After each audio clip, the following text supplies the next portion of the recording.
मुवमेंटमध्ये नाही आहोत, पण असं काही होत असेल तर याची चौकशी मात्र झाली पाहिजे। हा गंभीर विषय आहे। एखादा आंदोलन करता इतका गंभीर आरोप सत्ताधाऱ्यावर करतोय, उपमुख्यमंत्र्यावर करतोय, हे या गंभीर प्रकरणाची चौकशी कोण करणार? न्याय कोणाकडे मागावं?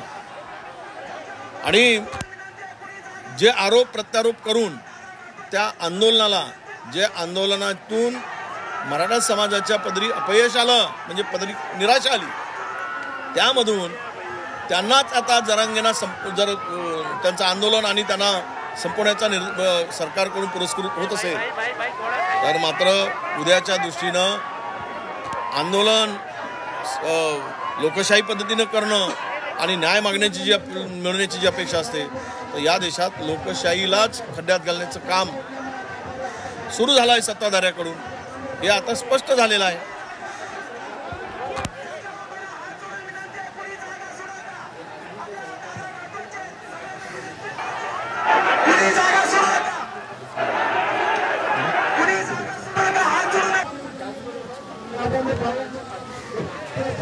नाही, हे बघा, आता जरांगे काय म्हणतात मी तर फार काय ऐकलं नाही, कारण मी त्यांचं ऐकणं सोडून दिलं, त्यामुळं मी काय फार काय ऐकत नाही।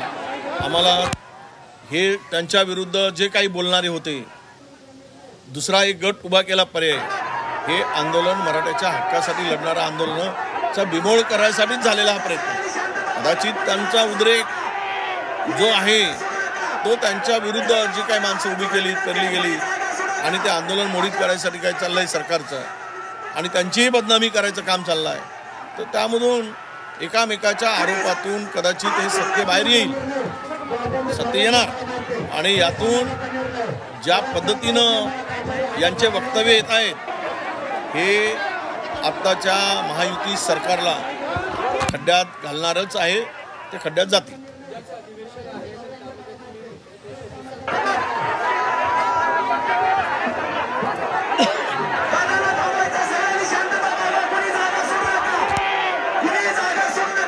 सरकार म्हणून त्यांचं समाधान करावं, हे सरकारचं काम आहे, आमचं काम थोडी आहे। सीएमनी बंददार काय चर्चा केली, आता देवेंद्रजीवर त्यांचा आरोप असेल, सीएम साहेबांवर आरोप असेल, तर त्यांनी त्याचं समाधान करावं की हे वस्तुस्थिती सांगावी की तुम्ही काही चुकीचं करताय, चुकीचं बोलताय, त्याला आधार नाही, कोण करायला जाणार?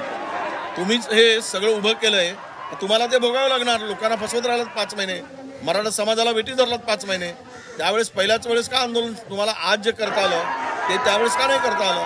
तुमच्या घरातले माणसं पाठवत होता त्यांच्याकडे, शासकीय वकील यंत्रणा कामाला लावली होती।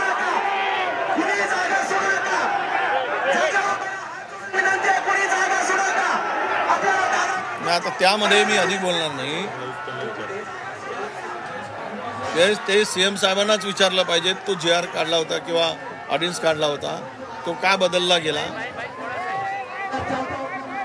नाही, आम्ही कोणाला आम्ही विचारू ना हाऊसमध्ये, आम्ही हाऊसमध्ये विचारू, पण एक लक्षात तुम्ही आणलं पाहिजे, बंददार चर्चा आम्ही होतो काय?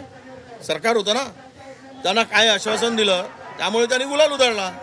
मग जे काही बंददार चर्चेमध्ये ठरलं होतं त्याची पूर्तता करा, हे जरांगेंची मागणी आहे, तर चुकलं काय?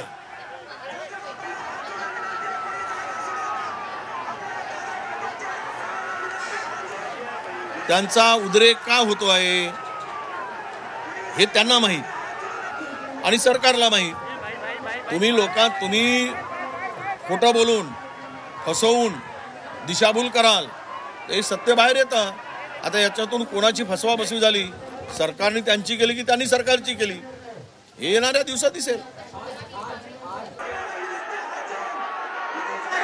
तर मुंबई बंद दाराआड काय चर्चा झाली, काय ठरलं, त्या मागण्या पूर्ण कराव्या, त्या पूर्ण झाल्या नसतील म्हणूनच जरांगे आक्रमक झाले, त्याचा आरोप वडेट्टीवार यांनी केलाय।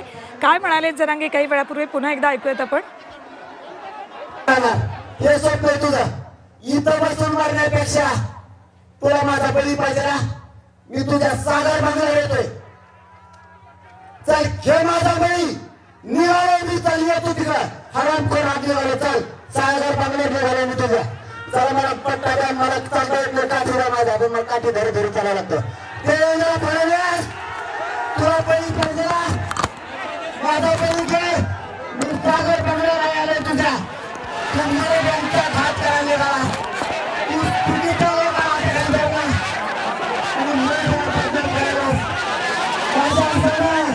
एकाही मराठ्यांच्या